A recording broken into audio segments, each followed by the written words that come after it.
From the land of lakes, this is 10,000 Takes. Brought to you by Minnesota Score Radio. Wally and Eric back for yet another week. We are ecstatic. You've tuned us in, and we're going to lead off with the purple. All right. They battered the Bengals 48-10. Cincinnati got struck by lightning inside a dome 3 times.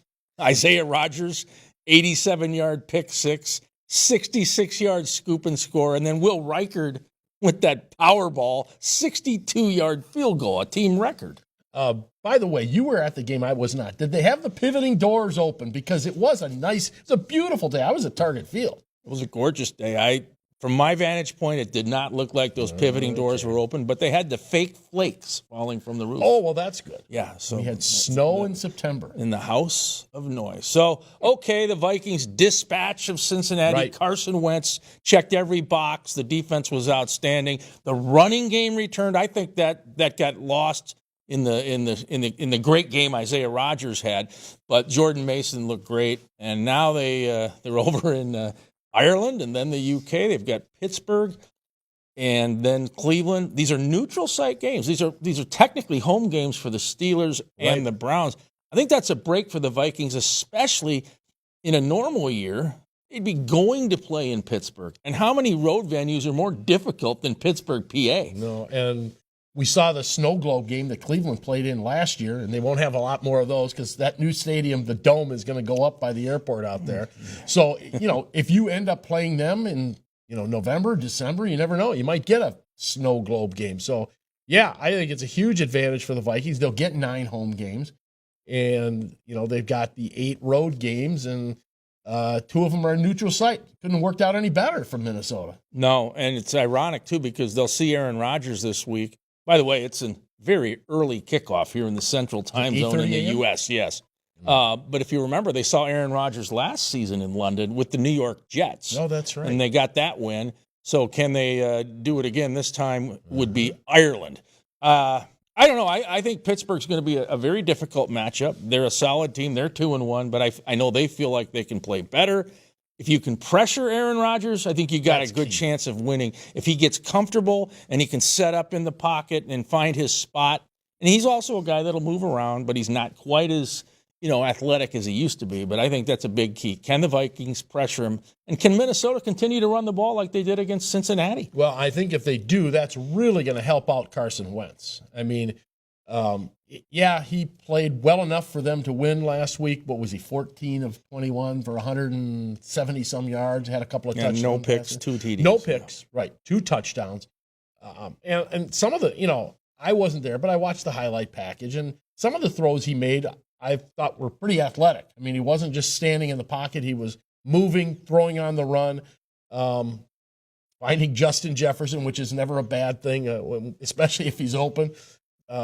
I thought that a couple of passes he made were very, very difficult passes. So I guess my question to you is, do you think that was a product of the Bengals being terrible or a product of the Vikings, a combination of A, having a running game, and B, having Christian Darrisaw on that front line back in the lineup again? I think getting Darrisaw back is huge. He's the bodyguard left tackle. And he's an outstanding player. And he really, I think, stepped back into things and hit the ground running. I think from the Carson Wentz standpoint, remember the opening drive, Minnesota took it down the field and Wentz marched him in for the touchdown. He hit Josh Oliver from 12 yards out. That's all on Carson Wentz. And that's scripted, though, too. That sure drive is scripted. But they still got to go out and do it. I agree. And so from the rest of the game, though, Carson Wentz was playing ahead. Cincinnati actually was going down, and they were going to get into the game if they were going to get points. And then there was the first huge chunk play, the pick six to Isaiah Rodgers, which was tipped by Harrison Smith, who returned last week as well. And, I had a chance to talk to Harrison after the game, and he said he waited a while in the offseason before he made that decision, am I coming back for season number 14? But the one thing he told me is, I still have that passion for football. He was the last guy they introduced in the pregame introductions. Rightly so. Exactly. And they introduced the defense, by the way. And out came Double Deuce, 22 Harrison Smith, loud ovation, house of noise. So good to see him back. He's been one of the greatest safeties in team history. All right. Briefly, 2 games overseas now. It's the first NFL team to ever do this, play back-to-back games overseas. The first one in Dublin, as you mentioned, against the Steelers and Aaron Rodgers. And then 1 week later, they go over to England and they play at Tottenham against the Cleveland Browns, who somehow miraculously ended up beating the Green Bay Packers last week. I think the Vikings have a huge advantage in the Cleveland game because they are there. They do not have to endure a 6-hour flight or 7-hour flight, whatever it's going to be for Cleveland, to get to London from Cleveland, Ohio. So the Vikings are there. They should have their feet on the ground. I mean, Dublin to London is what? Half hour in the air, 45 minutes? Yeah, tops? that's like a Minneapolis to Chicago flight. If that. So I think it's a huge advantage for the Vikings. Well, I think for sure the time zone thing will be taken care of. They'll have to get used to that this week. I believe they leave on Thursday to go to Dublin, and then after that game, they'll just stick around. You know, like you said, they go down to London then. Look, take a boat. They could. And here's the thing. I think if it were me and I was the head coach or a player, I would be kind of excited because it's a chance to travel. And in some cases, these guys have not been to these countries. But this is a business trip. So you have to find that balance, that sweet spot of having a little fun, but also winning a couple of games. Yeah, that is number 1 on that list. All right. We're going to talk some more Minnesota Vikings. Former Viking great Warren Moon joining us. All right, we are 10K Takes, your purple pick.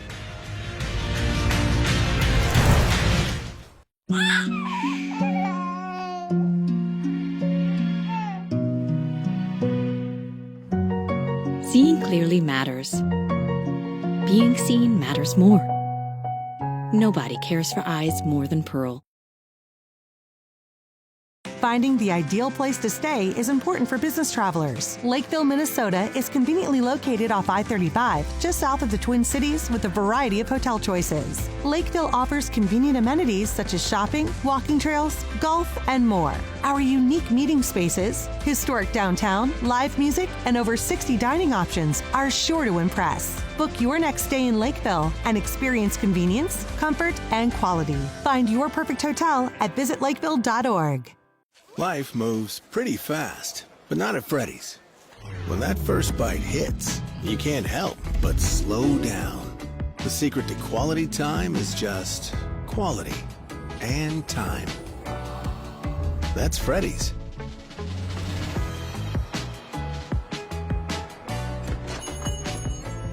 Mom, what's wrong with them? That's called quality time. Don't stare. Stop by any one of Freddy's 6 Minnesota locations.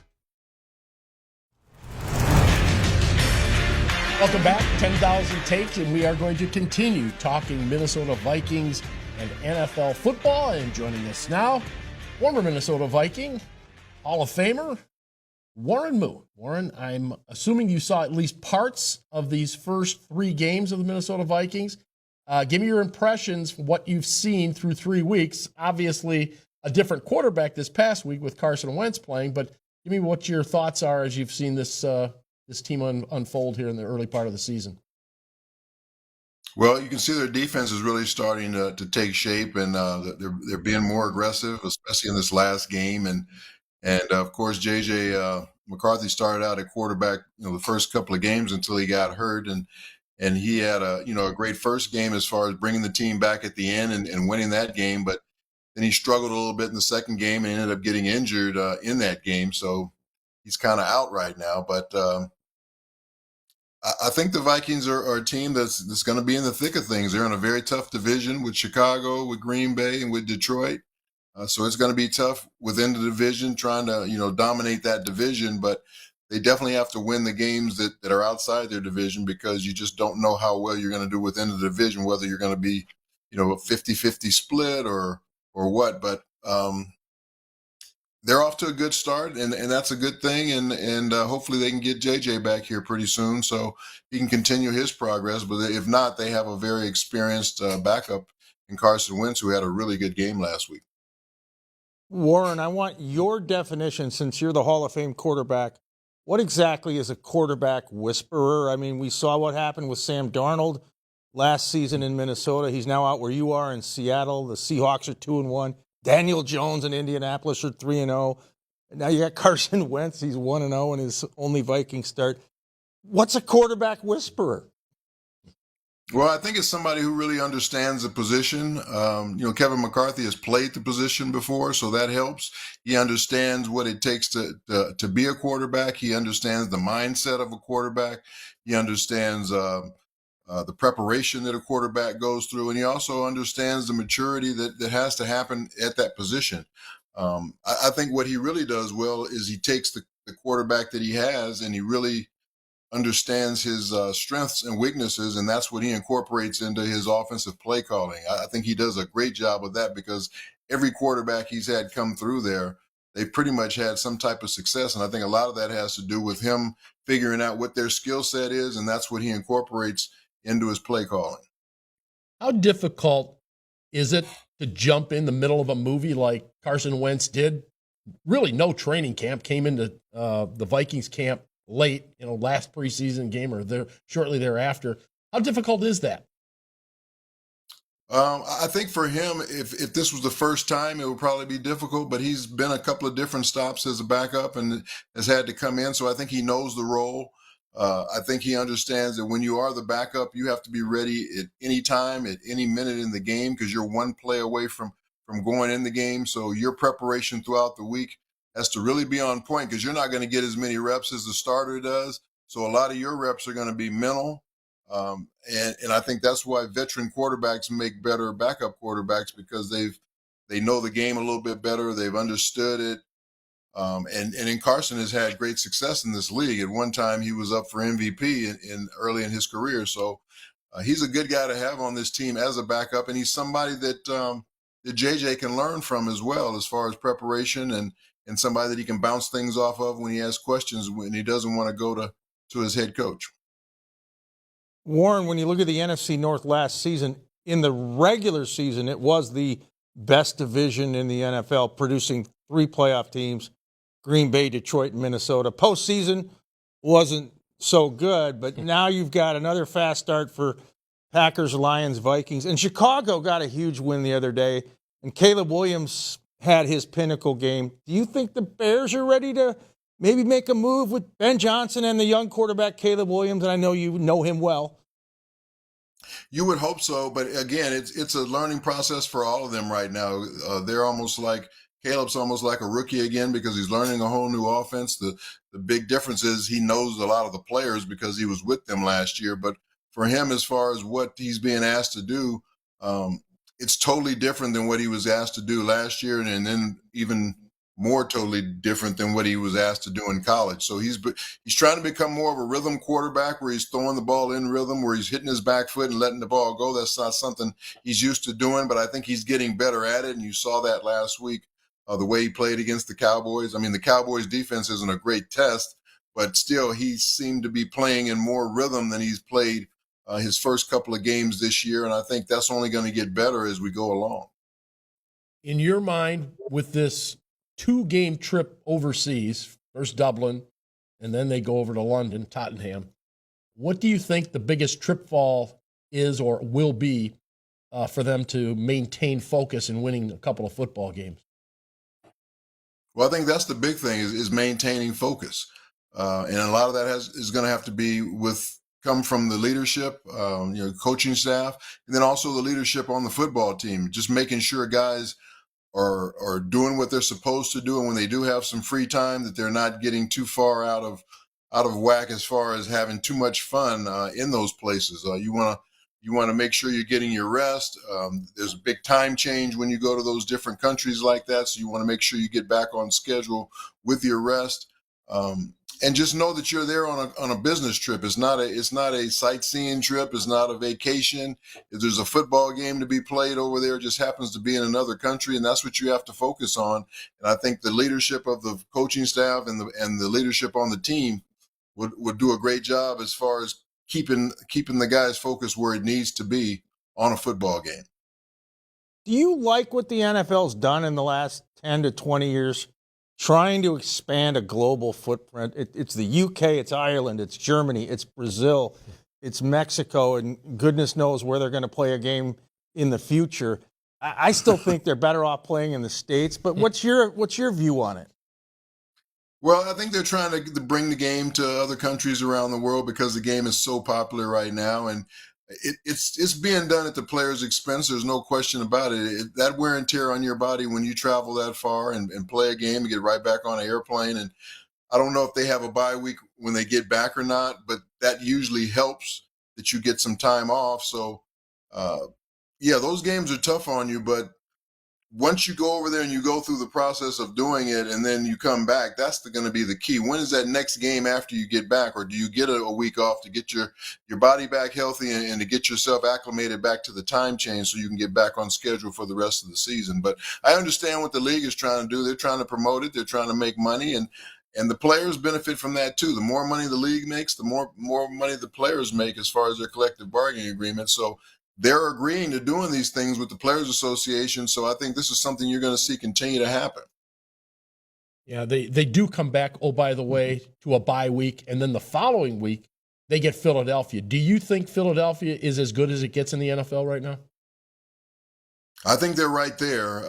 Last week was a great test for them because they fell behind, and a lot of people wondered, if Jalen Hurts could be the type of quarterback that can bring a team back with his arm, because they've been dominating with the running game the last couple of years. Jalen hasn't been asked to win football games as much as he has. Just make good decisions and don't hurt the football team. But he showed, last week that he could bring his team back by, I think he completed, 16, 17 passes in the second half for, over 230 yards and 3 touchdowns. So that was a great test because the Rams matched up very well against them the way they played them in the playoffs last year.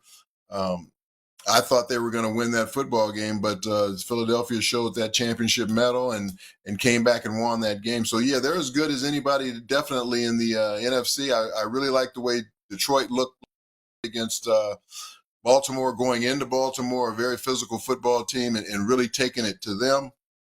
Tampa Bay is another team that looks really good right now. So, it's still early in the season, but Philadelphia is right there with the best teams in the league, no question about it. But there's going to be some teams like Green Bay again, and then you have the Vikings. So there's 5 or 6 teams in the NFC that have a chance to really make a name for themselves this year. But we're only 3 games in, so there's a lot of football game left to play, and injuries play such a big, important part over the course of a long season. All right, Warren. Good stuff as usual. Appreciate you spending some time with us and giving us your perspective, and we will check in with you again later on in the season. Yeah, thanks for having me, guys, and let's go Lynx tonight, right? There you go. Absolutely. Thanks, Warren. All right, guys. He is Warren Moon, the Hall of Famer, and, of course, former Minnesota Vikings quarterback. Back with more here on 10,000 Takes, and we'll talk some Lynx coming up next.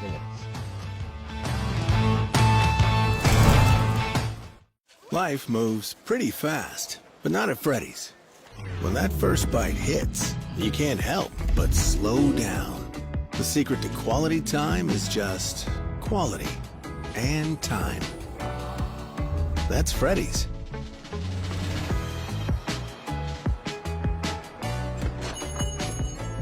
Mom, what's wrong with them?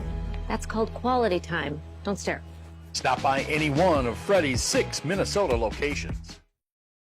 I've been meaning to give you these for many years. I think they're perfect.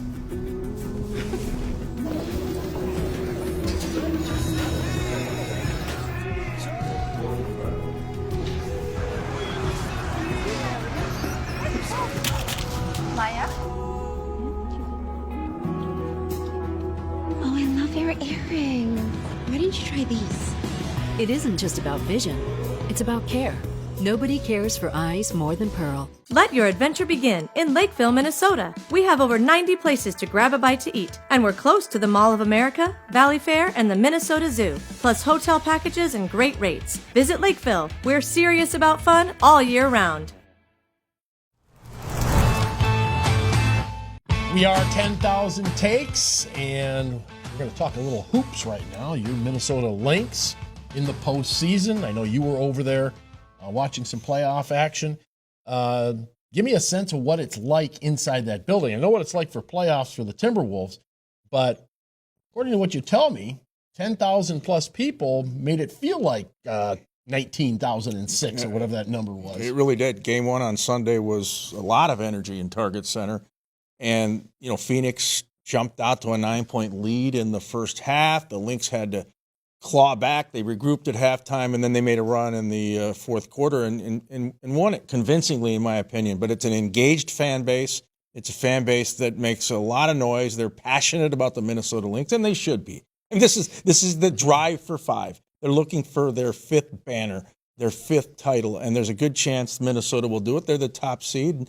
They've got Nafisa Collier, who in these parts is an MVP. Now I know Asia Wilson won the award. So are you upset that she didn't get it? What's the argument for her? I know the argument against her, obviously, is that she got hurt and missed that stretch of games, and Asia Wilson's been playing the entire time. And I think you just laid it out perfectly. That Nafisa was on the MVP arc, got injured, and that's when Vegas and Asia Wilson ripped off like 12 or 13 wins in a row to get into the postseason as a high seed. I think that was enough, plus Asia Wilson probably has a little bit more of a pedigree than Nafisa Collier. Yeah, nationally. And she, by the way, got co-defensive player of the year, too, to Asia Wilson. Okay.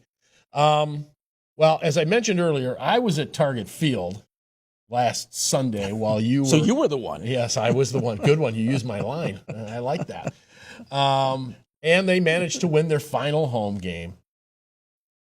And there are pieces that, going forward, are going to be pieces that I think that are significant. Byron Buxton obviously had a career year, and he stayed healthy for the most part. Royce Lewis, I like Brooks Lee, Joe Ryan, and Pablo Lopez. If they keep him, Pablo finishes the season on the injured list. I mean, there are some pieces in there. Austin Martin kind of came around. Luke Keyshaw. So those guys, I think, kind of develop a core that you can build around. But the big question is the organization.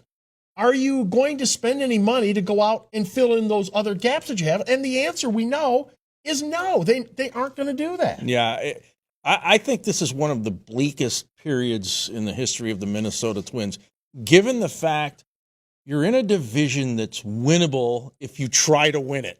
Yeah. Given the fact you have a top 5 ballpark. It's not like they're the A's or the Rays, and you wonder about the future in the market. They've got Target Field. It's a wonderful place. You were there. I wish I was there Sunday. I was inside the house of noise. But are they going to do anything in the offseason to add to those pieces you just talked about? And the answer is a resounding no. What the Pohlad family needs to do is they need to sell the team. Get it back on the blocks, and make a move, because you're cheating the fan base. And this is a great market when you have a winner. They will come out. You put a winner on the field, the Twins will average $30K a game. Yeah. Well, and, I think that they could turn around quickly if they were to get a few pieces, because people will come back. Fans are fickle. Remember, let's not forget, fan is a derivative of the word fanatic, right? Yes. So they will come back. As mad as they are, as disinterested as they are right now, and I think they're more disinterested than mad, but there's some people that are mad. I saw a lot of people, when they made all those trades at the deadline, they swore they will never go to another Twins game as long as the Pohlads own the team, and I don't blame them. But what I would say is this: you better support this team, because we want Major League Baseball to stay here. Not that they're threatening to move or that they're going to move, but it doesn't help the team. Well, to your point, and I don't think they're going to move. Right. I'll lay that out there. I agree. But Rob Manfred, your favorite commissioner, said on Tuesday he'd like to have expansion before he's done as commissioner. He talked about Portland, Salt Lake City, Nashville. So he would like to see MLB grow on his watch. And if the Twins turn into the A's or the Rays, even though you got a great ballpark, if no one shows up to it, who knows? Yeah, they might be. And that would be the fault of ownership, not the fan base. Well, that's true. It's not the fans. All right, when we come back, buckle up. Cakes of the day coming up next. We are Minnesota Scores 10,000.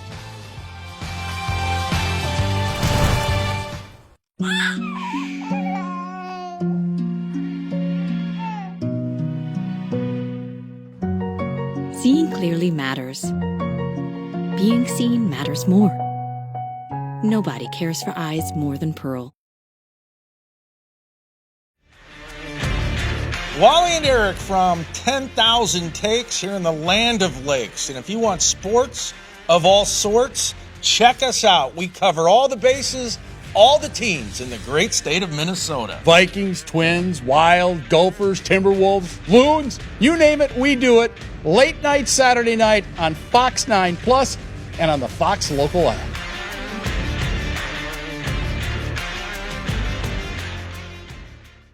Finding the ideal place to stay is important for business travelers. Lakeville, Minnesota is conveniently located off I-35, just south of the Twin Cities with a variety of hotel choices. Lakeville offers convenient amenities such as shopping, walking trails, golf, and more. Our unique meeting spaces, historic downtown, live music, and over 60 dining options are sure to impress. Book your next stay in Lakeville and experience convenience, comfort, and quality. Find your perfect hotel at visitlakeville.org. 10K Takes on television as we wrap up yet another episode. Big shout out to the viewers up in the Twin Ports, here in the Twin Cities, and now Med City. Yes. Rochester, as we expand our viewing footprint. And they're going to find out what your mood is. Cranky, angry, mellow. What is it today? Mellow. Well, after watching, and I watched the highlights, I'll be honest here, didn't watch much of the Vikings game. I saw about the first hour or so on television. But after watching Carson Wentz, do we have a quarterback controversy already? Oh boy. Look, if he plays well and the Minnesota Vikings beat the Pittsburgh Steelers and the Minnesota Vikings beat the Cleveland Browns and they come home in a few weeks to the Philadelphia Eagles with a 4-1 record and Carson Wentz having played well and leading them to those victories, I think they should stick with Carson Wentz.